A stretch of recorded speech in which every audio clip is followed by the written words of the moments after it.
Nah, oke, silakan Luis. Aku pembuka dulu ya. Kawan-kawan, saya dengan Luis ini, Luis Prasetyo ya, kalian udah kenal semua ya. Ya, dia sudah lebih terkenal dari saya lah. Subscribernya ada 100.000 lebih. Ya kan? Nah, kawan-kawan, kami mau berbicara tentang Yudas ke surga atau neraka ya.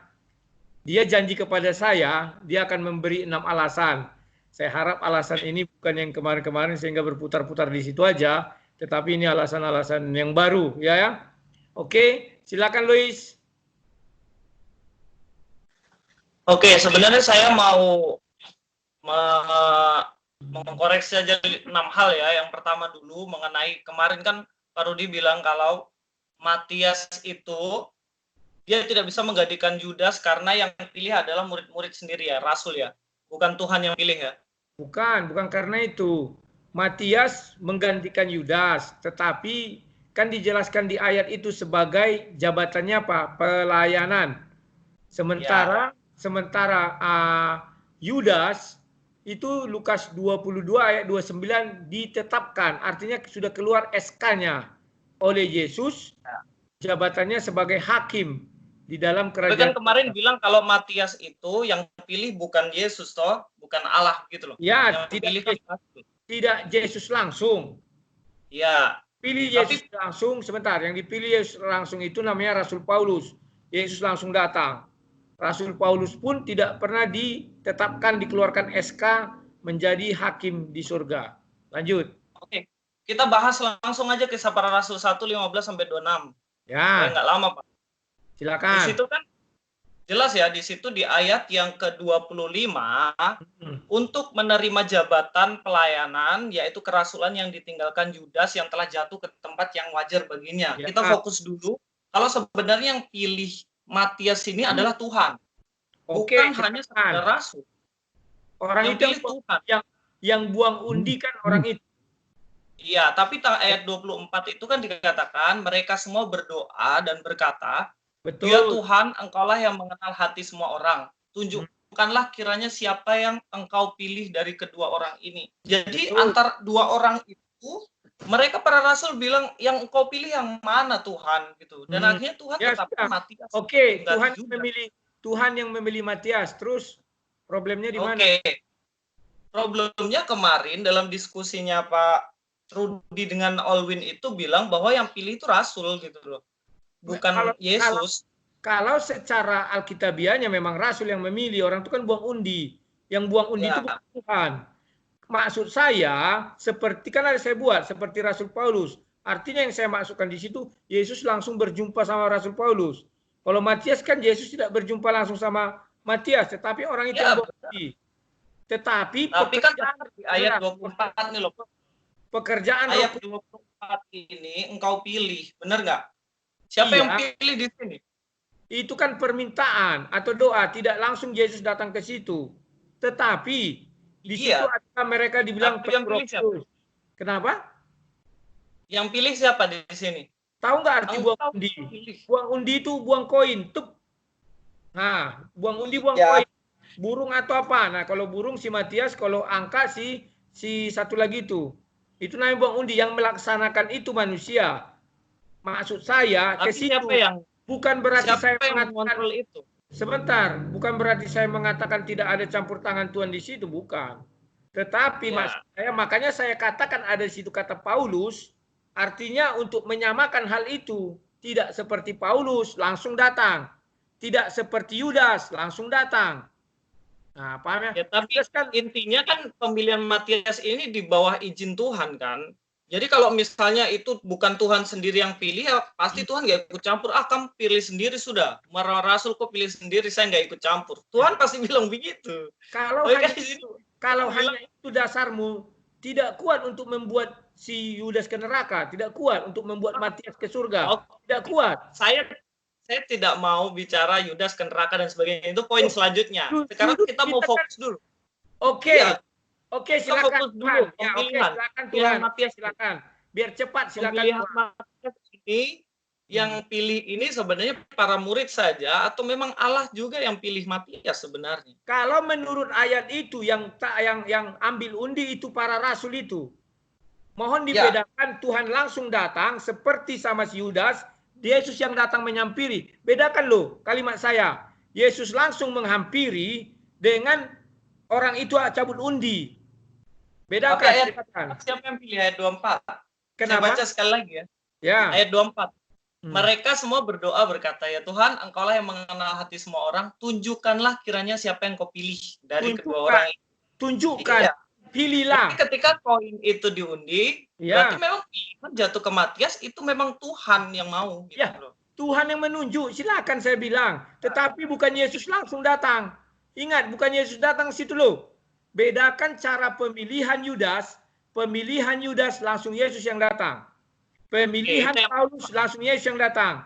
Pemilihan Matias, Yesus tidak hadir di situ, tetapi mereka meminta campur tangan Tuhan dan mereka buang undi itu buang tos.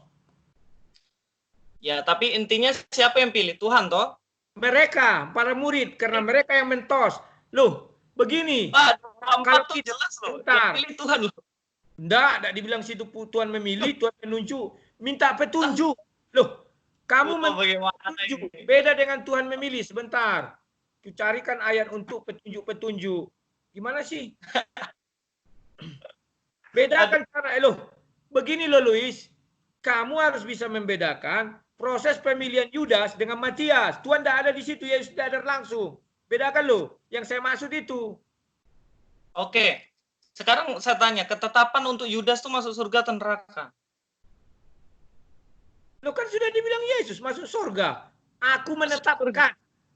Lukas, kita buka Markus 14 ayat 21. Apa? Markus 14 ayat 21. Oke, Markus 14. Ayat 21. Bapak baca sudah. Sebentar. Markus 14 ayat 21. Oke, silakan. Anak manusia memang akan pergi sesuai dengan yang tertulis tentang dia. Akan tetapi celakalah orang yang oleh anak manusia itu diserahkan. Adalah lebih baik bagi orang itu sekiranya ia tidak lahir. Apa yang mau dipermasalahkan di situ? Nah, akan tetapi celakalah orang olehnya anak manusia itu diserahkan. Nah, yang serahkan anak manusia Yudas. Lah, arti celaka memangnya apa? Ketetapan Tuhan untuk Yudas itu celakalah itu. Ya, celaka artinya apa? Tidak ke neraka kan tidak? Dong. Hah? Celaka ya binasa dong. Loh, arti celaka itu apa? Arti binasa itu apa? Nah, ini kan dibilang celakalah orang yang olehnya. Nah, celaka itu apa? Coba sekarang aku kasih ayat mengenai celaka. Gimana sih? No. Fokus di ayat dulu. Fokus di Markus 14. Sebentar. Karena dirimu sudah mengasih satu argumen, aku juga ngasih argumen dong. Sebentar. Sudah. Ini. Coba dibuka Matius 24 ayat 19. Matius 24 ayat 19. Ya. Coba dibaca.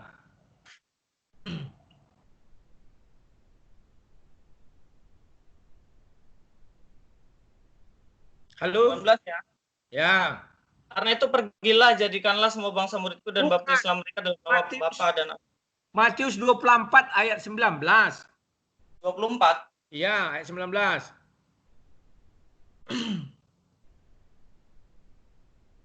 Celakalah ibu-ibu yang sedang hamil atau yang menyusukan bayi pada masa itu. Bah, berarti semua ke neraka itu. Loh. Itu celaka itu yang dibilang apa di situ? Alangkah ngerinya, bahasa Indonesia sehari-hari ya, alangkah ngerinya hari-hari itu bagi wanita yang mengandung dan ibu yang mengasuh dan menyusui bayi. Cek di ayat yang tadi, kita lihat. Jadi, tunggu dulu. Ayat itu menjelaskan apa? Bahwa semua ibu-ibu pada hari itu, termasuk bayinya semuanya celaka. Karena mengandung itu ada bayi di dalamnya loh. Iya, maksudnya gini, celaka yang dimaksud itu kan sesuatu yang ngeri. Iya nggak? Oke, pegang kata-katamu sesuatu yang ngeri ya. Bukan ke surga, ke neraka ya. Masuk, ayo masuk ke argumenmu tadi, gimana?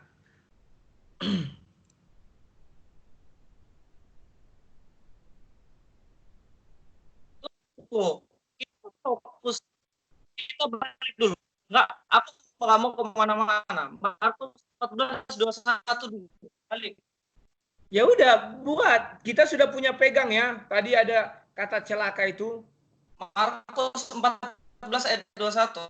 Ya.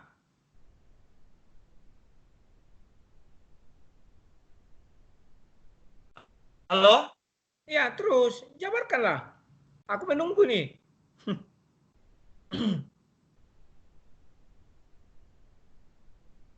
Dijabarkan aja. Halo? Halo, iya aku sudah Jaringan dengar. putus apa? Enggak, suaramu agak Ya, putus. oke. Lanjut. Tapi kan dibilang di Markus 14:21, akan tetapi celakalah orang yang olehnya. Aduh, Halo? sorry jaringanmu kayaknya nggak bagus ke tempatku. Oke, ulang. Halo, lanjut. Nggak bagus ini. Putus. Penyakit. Yesus itu adalah celaka, nggak? Tunggu, ulang. Tadi suaramu nggak ada, putus itu, gambarnya aja mati.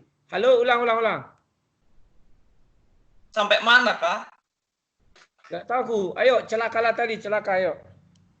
Ya, kata celaka, jadi rancangan dan ketetapan untuk Yudas ini ya celaka, tidak baik gitu. Karena dia apa? Mengkhianati. Di ayat sini kan dibilang mengkhianati gitu loh. Yudas mengkhianati, dia dikasih celaka. Terus kok dibilang kalau dia itu mendapat ketetapannya adalah mendapatkan tahta, ini bagaimana? Itu kontradiksi sama ayat ini loh, Pak. Bukan saya yang bilang. Siapa yang bilang? Lukas Yesus 22 bilang ayat apa?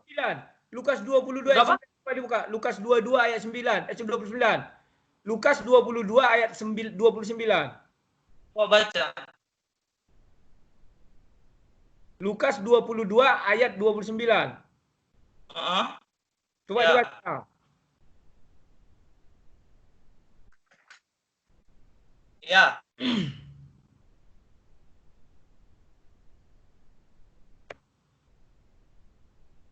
Putus. Halo. Jelek. Oke, udah lanjut, sinyalnya udah dapat. Ayo coba dibacakan aja. Putus lagi. Dah, lanjut bacakan. Iya, di ayat 29 kita harus baca sampai dari ayat 28 dibilang, Silakan, kamulah yang tertinggal bersama dengan aku. Dalam segala pencobaan yang aku alami, dan aku menentukan hak-hak kerajaan bagi kamu. Nah, kemarin kan dibilang bahwa di sini apa namanya? Yudas dia ikut dalam pencobaan apa? Dia melarikan diri, bunuh diri gitu loh. Loh, itulah pencobaan si Yudas. Bahwa dia sudah ditetapkan akan menjual Yesus, menyerahkan Yesus. Itu kan pencobaan bagi dia itu. Gimana sih? Aneh. Sekarang gini, dia setia sampai mati nggak Yudas? Setia sampai akhir. Loh, batasan daripada karya keselamatan itu dijatuhi hukuman mati. Alkitab menjelaskan tidak main-main loh. Halo, tes. Waduh, putus. Oke. Sekarang saya tuntut ayatnya, di mana dibilang bahwa karya keselamatan itu sampai Yesus dihukum mati. Ada nggak ayatnya? Anak manusia akan diserahkan. Kalimat itu gimana sih? Kita baca Yohanes 11 ayat 25 sampai 26. Kamu baca berulang-ulang ayat itu tapi tak mengerti bahwa anak manusia akan diserahkan. Titik. Tidak dibilang di situ dicambuk di ini. Mana manusia akan diserahkan. Itulah tugas Yudas. Baca Alkitab lengkap, nggak boleh sepenggal. Baca Yohanes 11. Tunggu, baca dulu, aku ulang dulu. Tadi putus. Ulangi dulu apa Lukas 22 ayat 29. Yohanes 11 ayat 25. Sebentar, ini sinyalnya tidak bagus. Ulangi dulu Lukas 22 ayat 29. Biar jelas. Lukas 22. Jadi gini. Tunggu dulu. Tunggu dibacakan dulu. Lukas 22 ayat 29. Coba.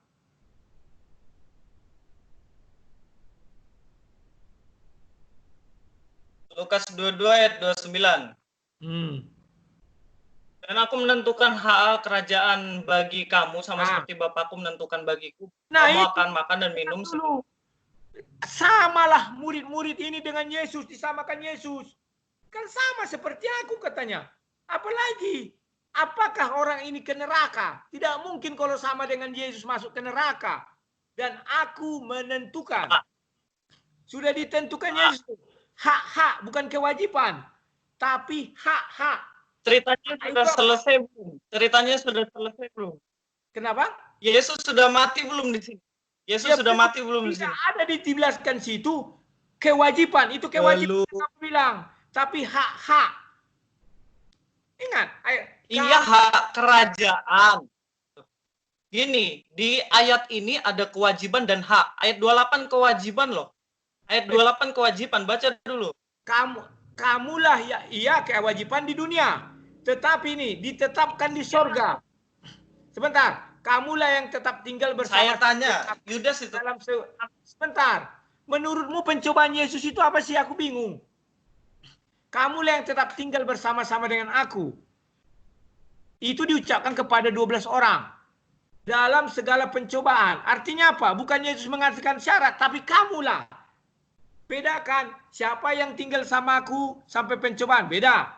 Kamulah. Artinya sudah dibilang Yesus, ya kalian ini katanya. Kamulah.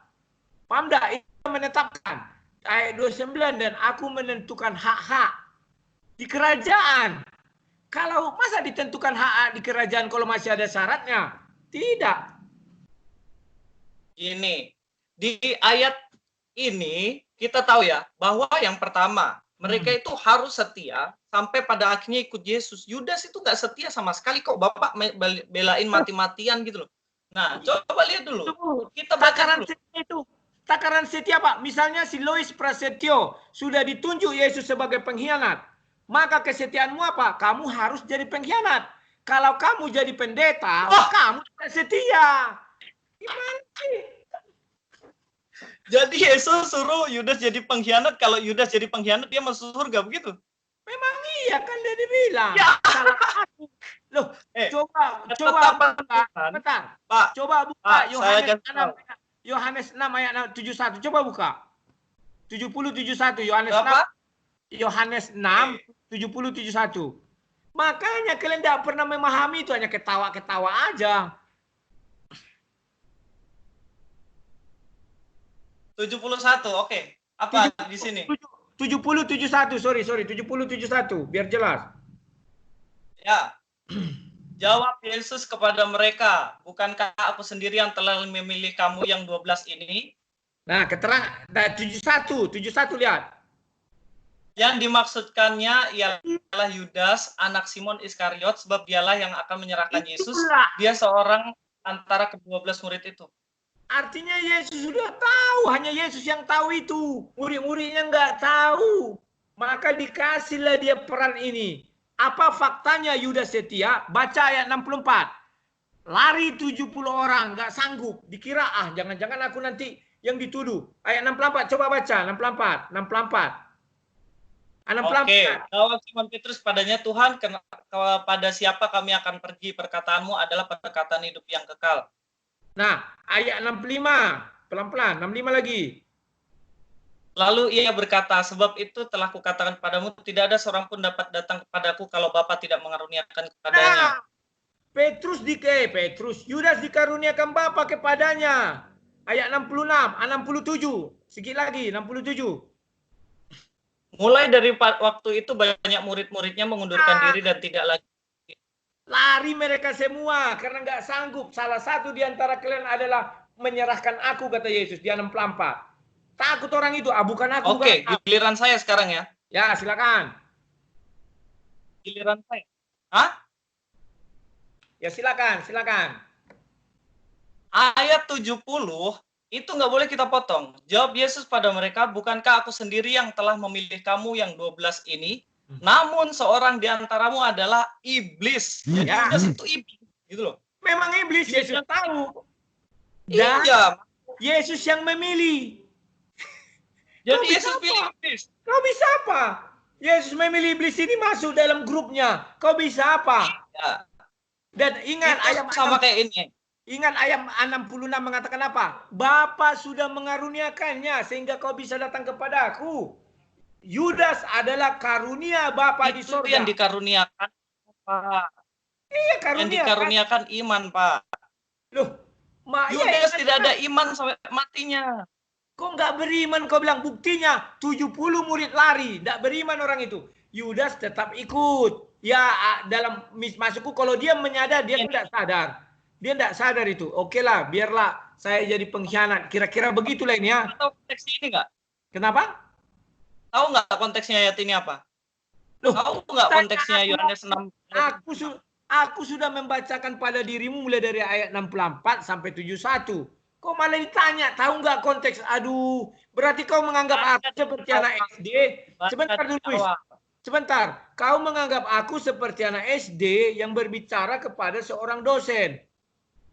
Tidak begitu. Kita debat ini, kita debat. Iya, betul. Kita harus seimbang dong, nggak ada senior. Di dalam debat, lebih bagus kamu terangkan maksudnya apa. Silakan, saya hanya mendebat apa yang kamu ucapkan. Jangan ditanya, tahu konteksnya? Ya tahulah. Konteksnya ini, Yesus bilang, kamu itu ikut saya, jangan cuma gara-gara mujizat dan roti saya. Jadi Yesus bilang gitu, makanya mereka pergi. Yudas, ayat 64 mana ada dibilang mujizat? 64, salah satu di antara kalian akan menyerahkan aku. Siapa tahan menahan beban itu? Tak ada yang tahan, lari mereka. Gimana sih? Baca Yohanes 6 ayat yang kedua. Baca Yohanes 6 ayat kedua. Yohanes 6. Sebentar. Kalau kau ingin aku yang baca, tunggu. Sebentar.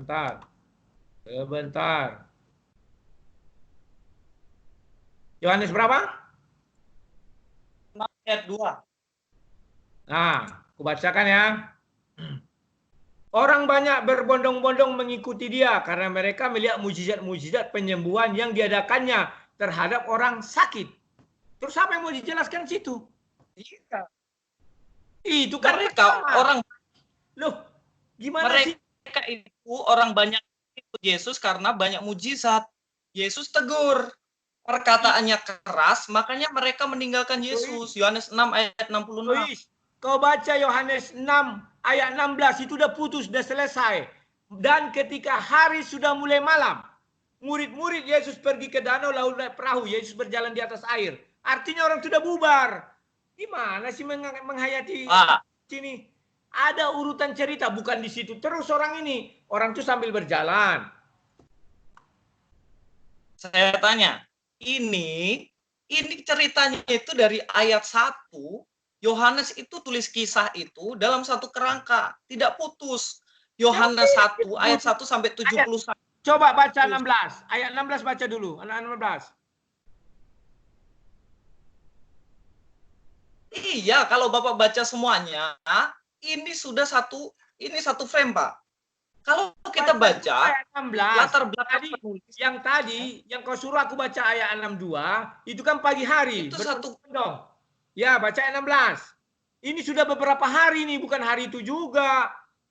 Ayat 16, dan ketika hari sudah mulai malam. Dan artinya terus pergi ke danau, lalu naik ke perahu. Artinya sudah bubar yang tadi siang itu kan. Tinggal murid-murid naik ke perahu. Apa bisa orang masuk ramai-ramai ke perahu? Apa hubungannya sama ayat 66? Nah, lihat bacaan terusnya. Kan ada perikopnya. Ayat mulai dari 25 sampai 59 itu tentang roti hidup. Ada perikopnya, ikuti. Murid-murid mengundurkan diri di Galilea. Itulah judulnya. Yesus tadi itu bukan di Galilea ya. Ayat 1 itu baca, itu di berangkat seberang danau, yaitu Tiberias. Ayat Yohanes 6 ayat 1 di Tiberias. Ingat ya, Tiberias. Setelah itu mereka menyeberang ke Galilea. Tahu konteks dekat atau konteks jauh nggak? Kenapa? Tahu konteks dekat dan konteks jauh nggak sih? Loh, kan itu naik kapal, naik sampan. Sampan itu menunjukkan ada jarak yang mau ditempuh. Kan demikian, yang nggak bisa orang berjalan kaki ke sana, harus naik sampan. Tidak mungkin murid itu masuk sampan semuanya nyebrang, kecuali dulu udah ada ferry. Nah, ayat 66 itu murid-murid mengundurkan diri. Itu judul perikopnya di Galilea. Yang tadi di Tiberias, Danau Tiberias, yang satu di Galilea. Itu sudah beda tempat. Iya, sekalipun itu beda tempat, kenapa kok mereka mundur? Karena Yesus tegur mereka secara keras gitu loh. Baca teksnya ini. Perkataan karena perkataan Yesus itu keras, makanya mereka mengundurkan diri. Yudas, dia ikut Yesus kenapa sih? Dia setia apa enggak? Apa perkataan keras itu? Apa perkataan keras? Coba buatlah. Biar kita jelas.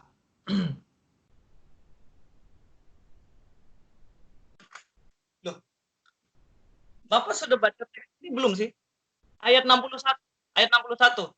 Ya, bacalah. Ayat 60 dan ayat 61. Sesudah mendengar semuanya itu, banyak dari murid-murid Yesus yang berkata, perkataan ini keras, siapakah yang sanggup mendengarnya? Yesus yang di dalam hatinya tahu bahwa murid-muridnya bersungut-sungut tentang hal itu berkata kepada mereka, adakah perkataan itu mengguncangkan imanmu? Dan selanjutnya akhirnya ayat 66. Mulai dari waktu itu banyak murid-muridnya mengundurkan diri. 62 dulu, 62. Kan Yesus masih belum berkata. Bagaimanakah kalau kamu melihat anak manusia naik ke tempat? Oke. 62 apa? 60. Ya kan di situ perkataannya keras, makanya ayat 66 itu banyak yang mundur. Bukan karena itu, baca 60. Yesus kan bertanya, berkata perkataan ini keras, siapakah yang sanggup mendengarnya? Yesus bertanya sama murid-muridnya. Masih bertanya. Lalu Yesus bertanya lagi. Yesus dan yang di dalam ayat itu, Yesus tahu bahwa murid-muridnya itu bersungut-sungut tentang hal itu. Mereka berkata kepada mereka, adakah perkataan itu mengguncang imanmu? Ditanya lagi, ya kan? Dan bagaimanakah jikalau kamu melihat anak manusia naik ke tempat di mana ia berada? Dijelaskan Yesus. Bagaimana kalau kamu melihat anak manusia tempat berada? Bingung orang itu kan? Ini yang mengguncangkan iman. Baru masuk ayat ke-63, roh yang menghidupkan. Itu sudah selesai. 64, tetapi di antaramu ada yang tidak percaya. Dibilang Yesus, di antara kalian ada yang tidak percaya.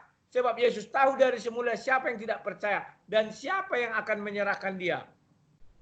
Itu artinya Yesus, sekalipun kau murid Yesus katanya kan, kalian ada yang tidak percaya. Ini yang membuat orang tidak kuat. Bubarlah semua. Jadi jelas toh, mereka meninggalkan ini karena perkataan yang keras. Yudas masih ikut. Yudas iblis. Nah, kenapa Yudas masih ikut? Markus 14 ayat 4. Ya, Markus 14 ayat 4. Yudas itu otaknya itu nggak mau percaya Yesus dan nggak mau ikut Yesus sampai akhir. Baca. Bela pengkhianat. Kenapa? Janganlah bela-bela pengkhianat. Saya tidak membela. Kitab suci yang mengatakan demikian. Kok jadi aku yang membela? Itu tuduhan lo itu. Sebentar, itu tuduhan lo, Luis. Kita bicara kitab suci, usahakan kitab suci itu yang berbicara. Jangan keluar perkataan-perkataan yang tidak penting. Contohnya membela pengkhianat. Aku tidak membela. Kalau kalian punya argumen yang bagus, lawan. Kan aku bilang. Sampai saat ini kalian tidak bisa menunjukkan siapa pengganti Yudas di atas tahta. Markus 14 ayat 4. Ya baca. Ada orang yang menjadi gusar dan berkata seorang kepada yang lain, untuk apa pemborosan minyak narwastu ini? Itu yang bilang Yudas. Iya. Yudas. Terus karena otaknya Yudas cuma duit saja. Ya, terus apa urusannya? Bahkan dia iblis kata Yesus, tapi Yesus memilih. Terus apa urusannya? Terus ya, sampai akhir hidup ini otaknya dia cuma duit dan dia tidak mau percaya sama Yesus. Iya, terus apa urusannya? Bahkan Yesus mengatakan dia iblis pun dia santai. Apa yang mau dijelaskan di situ? Iya, pertama Yudas itu iblis. Kedua, Yudas itu sudah ditentukan untuk celaka. Ketiga, Yudas itu dia pikirannya cuma uang dan uang.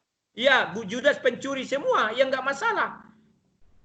Terus apa yang mau dijelaskan situ? Baca ayat 8 dan 9. Nah, di situ ini udah pernah aku jelaskan. Ayat 8 mengatakan, Yudas bunuh diri, berarti dia sudah. Masa pengikut Yesus bunuh diri? Tidak ada itu. Siapa bilang nggak ada?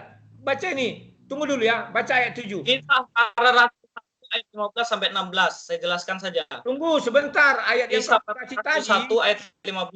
Ayat yang kamu kasih tadi kan putus satu ayat. Dirimu bilang harus dibaca selanjutnya dan sebelumnya. Lanjutkan ke ayat 6. Tetapi Yesus berkata, biarlah dia. Mengapa kamu menyusahkan dia? Yesus membela Yudas. Biarlah dia. Loh, Yesus bela perempuan. Coba baca. Baca. Kamu bilang perempuan ya, pegang kata-katamu. Biarlah dia. Mengapa kamu menyusahkan dia? Ia telah melakukan satu perbuatan yang baik kepadaku. Karena orang-orang yang berbuat baik siapa? Sebentar, ayat 7. Karena orang-orang miskin selalu ada padamu dan kamu dapat menolong mereka. Bila mana kamu mengandalkannya, tetapi aku tidak akan selalu ada bersama kamu. Ayat 8. Ia telah melakukan apa yang dapat dilakukannya. Tubuhku telah diminyakinya sebagai persiapan untuk penguburanku. Aku berkata kepadamu, sungguhnya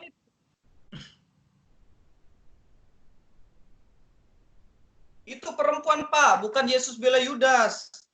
Oke, tunggu. Sedikit lagi. Aku berkata kepadamu, sesungguhnya di mana saja Injil diberitakan seluruhnya, apa yang dilakukannya, ini akan disebut juga untuk mengingat dia. Oke, kita anggap ini perempuan. Silakan, apa lagi? Jadi memang pada waktu itu Yesus itu berkali-kali tegur Yudas. Yudas ini apa yang membuat dia bisa masuk surga? Hanya karena dia melakukan pengkhianat, dia masuk surga. Ini bagaimana? Kita lanjut ya. Ayat 18.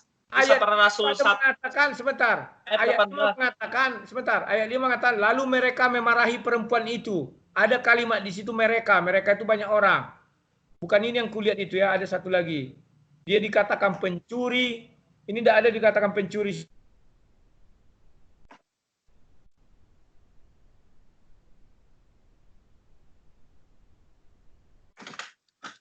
Kita lanjut kisah para Rasul 1 ayat 18 saja, Pak.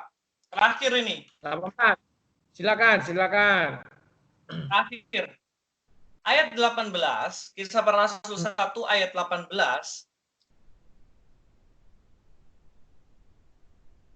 Kisah para Rasul 1 ayat 18 dikatakan, Yudas ini telah membeli sebidang tanah dengan upah kejahatannya.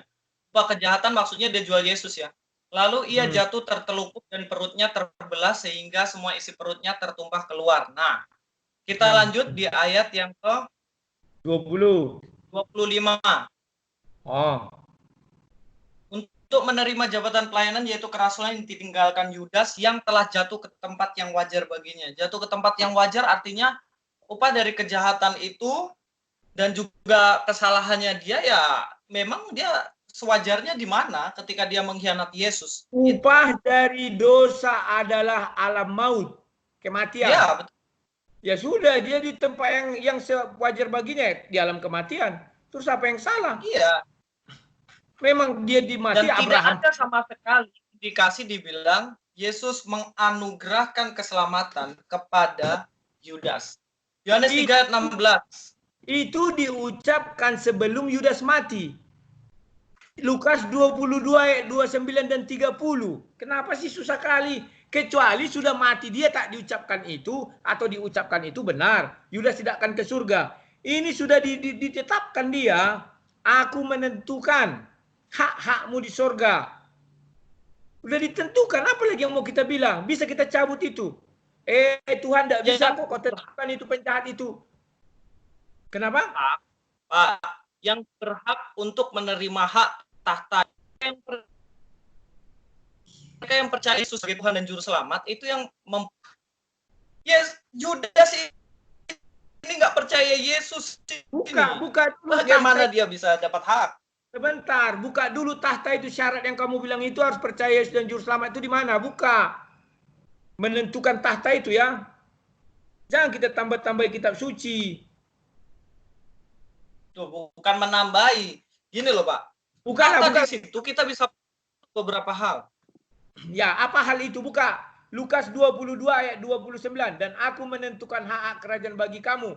Sama seperti bagiku menentukannya, Bapakku menentukannya bagiku. Apa syaratnya sini?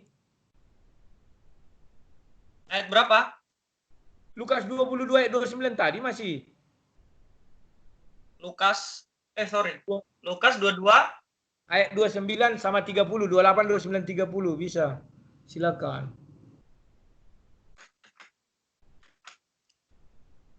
Dan aku menentukan hak-hak kerajaan bagi kamu sama seperti Bapakku menentukannya bagiku. Bahwa kamu akan minum semeja dengan aku dalam meja kerajaanku dan kamu akan duduk di atas tahta untuk menghakimi ke-12 suku Israel. Nah, Terus perhatikan, di sana sudah ditentukan siapa-siapa yang ke surga. Ibaratnya sudah dikeluarkan SK-nya, sudah ditentukan. Ini loh SK-nya, kamu yang 12 orang, itu tidak sembarangan disebutkan. ya, Sebentar, tahta itu tidak 11 sembarangan itu sampai disebutkan akhir. 12. 11 murid itu sampai akhir. Yang satu itu tidak sampai akhir. Dia berkhianat dan dia mati Sekarang gitu loh. tanya, siapa pengganti Yudas sampai sekarang kalian nggak bisa menunjukkan duduk di tahta itu? Yes. Ini loh. Sebentar. Kalau kamu bilang Matias, masukkan ke ayat ini. Kamu yang tetap tinggal bersama-sama dengan aku. Memang Matias bersama Yesus? Tidak. Matias tak dikenal Yesus. Pak. Bapak itu kutip Lukas itu kan ceritanya belum selesai. Iya. Kau bilang belum selesai. Dengar. Kamu ini bilang, sebentar. Syarat yang kamu bilang itu, kamu tetap tinggal bersama-sama dengan aku dengan segala pencobaan yang kualami. Matias memang mengalami pencobaan sama Yesus. Tidak kenal. Mengalami. Ayo, kita baca ya. Sudah kita tutup di sini. Kita baca.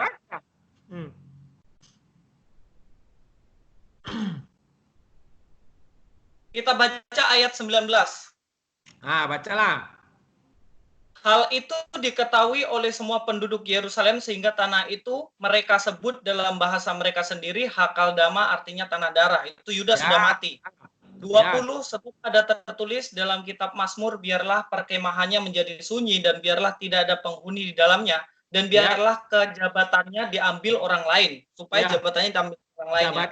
Terus jadi harus ditambahkan kepada kami seorang dari mereka yang senantiasa. Perhatikan kata senantiasa. Berkumpul dengan kami. Selamat bersama. Oh ya, betul. Tuhan Yesus bersama-sama dengan kami. Matias ada sama Yesus. Berkumpul. Dia dipilih. Oke. Itu alasanmu. Jadi harus ditambahkan kepada kami seorang dari mereka yang senantiasa datang berkumpul dengan kami selama Tuhan Yesus bersama-sama dengan kami. Yaitu mulai dari baptisan Yohanes sampai hari Yesus terangkat ke surga. Meninggalkan kami dari saksi. Oh ya, betul. Ada, Pak. Nah, tetapi di dalam ruang pertemuan itu ada nggak dia? Karena kalimat itu untuk kamu. Matias ini ikut penderitaan bersama Yesus sampai pada akhirnya Yesus naik ke surga. Di dalam ruangan itu ada nggak Matias? Coba, kita harus lihat konteks ya. Karena dikatakan di sana kamu. Kamu itu adalah individu-individu yang ada di dalam ruangan itu. Coba. Kalau ini oke, saya akui bahwa Matias ikut bersama dengan Yesus mulai dari peristiwa pembaptisan sampai Yesus naik ke surga. Oke. Sekarang coba buktikan Matias ada di ruangan itu sehingga kalimat itu bisa masuk ke dia.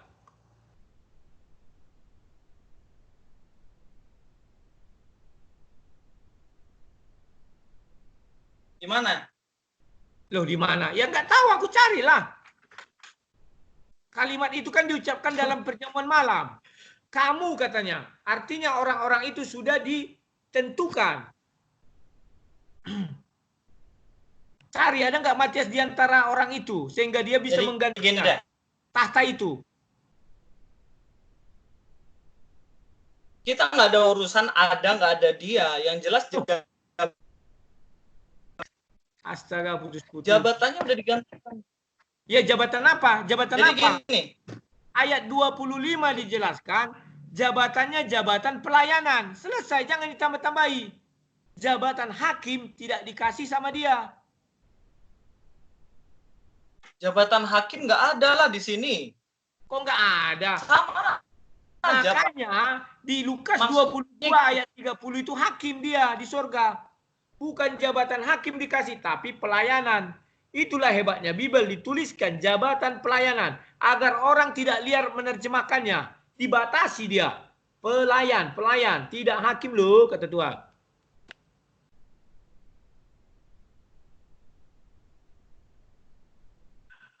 Aduh. Oke. Ini loh. Kok? Tapi saya harus puji bahwa memang sang debaters memang luar biasa untuk debat. Loh, terus ya ditangga aja. Jadi apa sih maksudnya, kurang jelas apa? Jabatannya itu udah digantiin gitu loh sama Matias. Jabatan rasul itu hanya jabatan di bumi. Jabatan Yudas itu di tahta kerajaan sorga sebagai hakim. Bedakan jabatan di bumi dengan jabatan di sorga. Tahta kerajaan sorga itu hakim loh. Bagaimana Yudas mau jadi hakim sedangkan dia aja nggak setia sampai akhir? Loh, kan sudah kita bilang. Dia sudah setia sampai akhir. Menyerahkan aku, kata Yesus. Bukan dibilang Yesus sampai aku tersalib. Menyerahkan aku. Anak manusia akan diserahkan. Itulah misinya. Sampai akhir dia ikut. Dia nggak lari seperti 70 murid. Yang tidak setia justru Petrus. Kalian tidak pernah membuka ketidaksetiaan Petrus.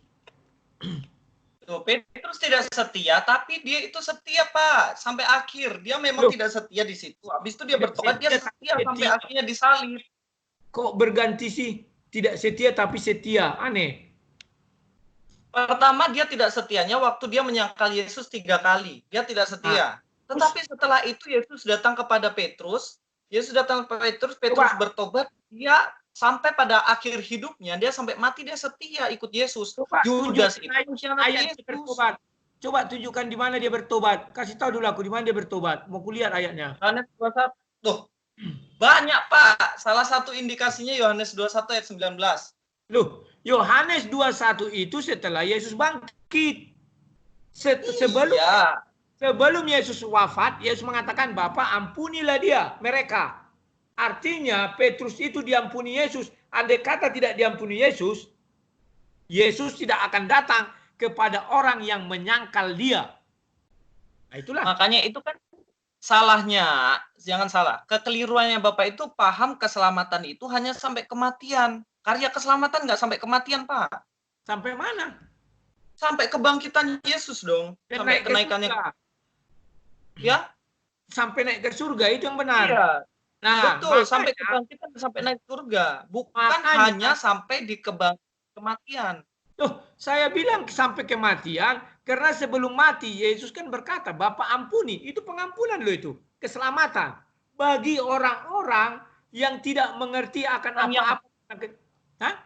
No, bagi orang yang percaya, Pak. Loh, masa orang percaya tidak tahu apa yang dia lakukan? Oke, bagi orang percaya. Yohanes 3 ayat 16. Yohanes 3 ayat 16. Apa itu? Karena begitu besar kasih Allah akan dunia ini, sehingga ia telah mengaruniakan anaknya yang tunggal, supaya setiap orang yang percaya kepadanya tidak binasa. Itu salib. Itu salib. Disalibkan. Dan mati. Ini tidak. Yang ku bilang tadi adalah, bentar. Yang ku bilang tadi adalah ucapan Yesus, Bapa ampunilah mereka, sebab mereka tidak tahu apa yang mereka kerjakan. Itu. Berarti Herodes masuk surga juga? Herodes bukan masuk surga, tetapi dia diampuni, dia masih hidup. Setelah diampuni, dia buat dosa, dia mati. Diampuni dosanya. Kenapa? Kenapa lu? Berarti Herodes dosanya diampuni juga, masuk surga? Iya. Setelah diampuni, dia bersih dosanya. Sudah. Tetapi dia kan buat dosa lagi. Apa buktinya? Dia mati. Artinya berdosa. Kan itu aja. Apa susahnya sih? Nah, Yudas, dia diampuni. Dia sudah mati, tak bisa buat dosa lagi. Selesai. Sama dengan orang yang di samping Yesus. Dia diampuni, dia tidak buat dosa lagi karena sudah mati. Tetapi Pilatus diampuni. Dia berbuat dosa lagi. Ya masuk neraka dong. Urutan-urutan lihat. Petrus setelah diampuni Yesus, dia buat dosa nggak? Mati. Buktinya mati ada dosa. Gimana sih? Upah dosa adalah kematian. Kematian di situ itu kematian kekal, Pak. Loh, upah dosa kok kematian kekal? Kematian ke kuburan itulah upah dosa. Buktinya orang berdosa yaitu masuk kuburan. Upah dosa ialah maut. Maut yang dimaksud di situ tidak hanya kematian fisik, tapi kematian kekal juga. Berarti kamu tidak percaya dong dosa waris. Saya percaya dosa waris, tetapi Nah, dosa kamu saya kan sudah percaya, mati Yesus di kayu maka salib. yang dimaksud di situ adalah kematian kita. Yang tidak mati Henok dan Elia, dia tidak dikubur, tidak mati. Mohon dibedakan.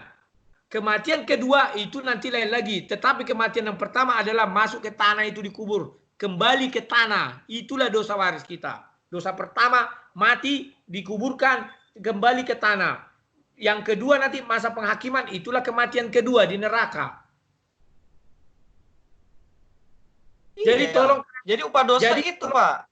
Yesus datang ke dunia untuk mengalahkan maut, berarti dia untuk mengalahkan kematian fisik dan kematian kekal. Orang yang percaya kepada Yesus nggak akan mengalami kematian, tapi hidup kekal yang didapat. Yohanes 3:16.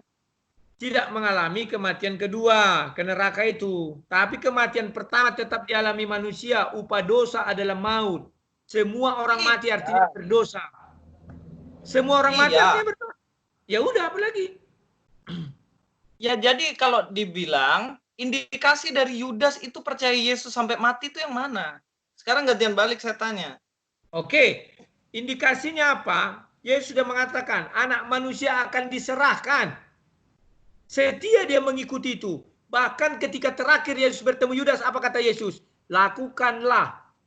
Coba baca Yohanes 13 itu. Lakukanlah. Ayat 27. Maka Yudas kemasukan iblis. Yesus menghalangi, tidak. Yesus mentengking, enggak. Iblis takut melihat Yesus.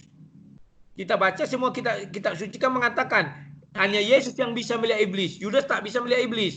Petrus tak bisa melihat iblis. Yesuslah yang bisa melihat iblis. Iya, jadi kerangka yang kuasain, istilahnya gini loh, yang kuasain Judas ini bukan lagi Roh Kudus, yang kuasai iblis. Makanya Yesus bilang sudah kerjakan. Iya, karena Yudas memang pengkhianat di akhir. Artinya Yudas tidak tahu dong gimana sih iblis sudah menguasai dia. Artinya Yudas tidak tahu apa yang dia perbuat. Artinya Bapak betul, dia tidak tahu yang dia perbuat. Artinya iblis di situ maknanya tidak sepenuhnya iblis yang kuasai dia sepenuhnya dirasuki setan gitu, tidak Pak. Dia dikuasai iblis. Jadi Yudas tuh dengan sadar dia menyerahkan Yesus gitu loh. Di situ dibilang, coba buka Lukas 22 ayat 3 biar jelas.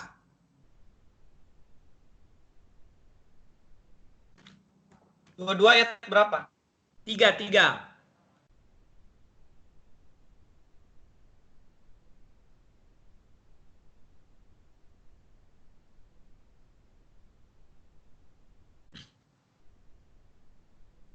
Ya.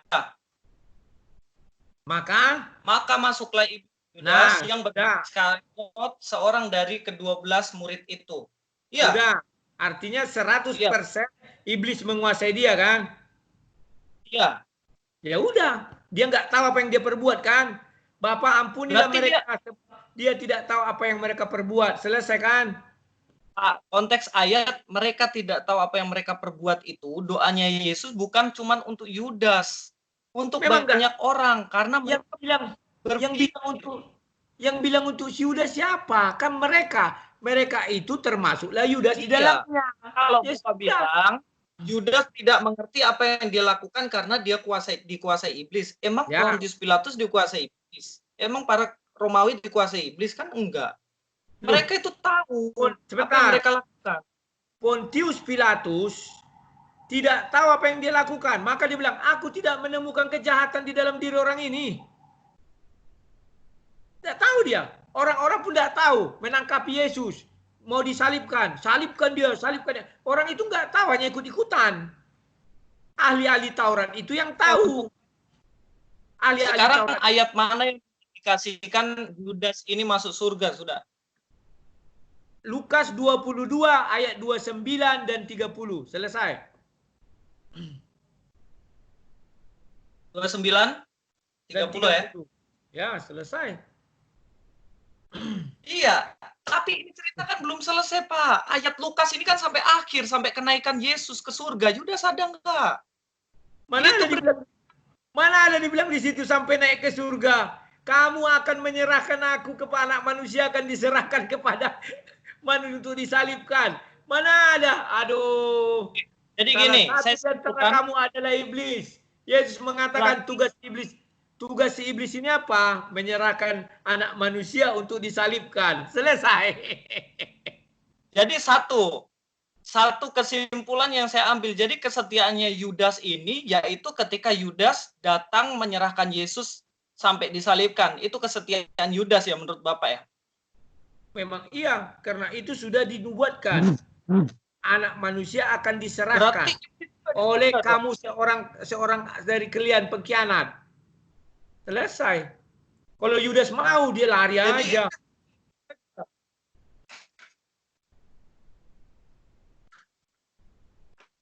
Jadi iblis masuk surga, Pak? Iblis tidak masuk surga. Masuk Dia neraka. Kenapa? Dia setia untuk menyesatkan manusia. Memang setia menyesatkan manusia.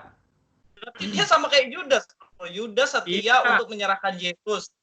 Nah, terus iblis setia untuk menyesatkan manusia. Berarti iblis masuk surga juga dong? Enggak dong, kan menyesatkan manusia, bukan menyesatkan yang lain. Yudas tidak menyesatkan. Siapa yang disesatkan Yudas? Tak ada kan? Ya artinya kan iblis setia juga. Tugasnya iblis kan menyesatkan manusia. Setia apa? Menyesatkan manusia kan? Ya udah menyesatkan manusia. Kenapa? Ya kan itu setia dia, iblis. Setia sama siapa? Iya dengan tugas yang diberikan oleh Tuhan menyesatkan manusia. Tuhan tidak pernah memberi tugas kepada iblis menyesatkan manusia. Itu pilihan dia menyesatkan itu. Karena di Kejadian 3 ayat 22 dikatakan dia akan hidup selama-lamanya. Maka, nah itulah pertanyaan ada itu di diskusi kami. Kenapa iblis tidak mau bertobat segala macam? Kenapa Tuhan tidak mau mematikan si Adam aja? Karena firman Tuhan itu kekal, tidak bisa diubah-ubah. Demikian juga iblis sudah ditakdirkan, bukan ditakdirkan, sudah dikutuk dia akan makan debu tanah selama-lamanya. Sudah. Oke Pak, terima kasih untuk diskusinya lah. Kita hentikan di sini aja. Yuk, sama-sama. Sampai jumpa ya. Tunggu Pak, closing dulu toh. Silakan. Jadi teman-teman, ini diskusi kami siang hari ini bersama Pak Rudi. Saya tidak membenci Pak Rudi, begitupun sebaliknya ya Pak ya. Ya. Kami saling mengasihi, hanya saja memang dalam penafsiran ini berbeda. Silakan teman-teman yang menilai sendiri bagaimana. Tapi saya tidak ada untuk mau bermusuhan sama Pak Rudi, tidak ada. Kami sama-sama berapologet ke umat sebelah. Ya, oke. Apa yang baik dari kami ambil, yang tidak ya jangan. Gitu. Dari kami maksudnya. Sampai jumpa Luis. Itu saja. Sampai jumpa. Sampai jumpa Pak, Tuhan berkati. Ya. Yuk.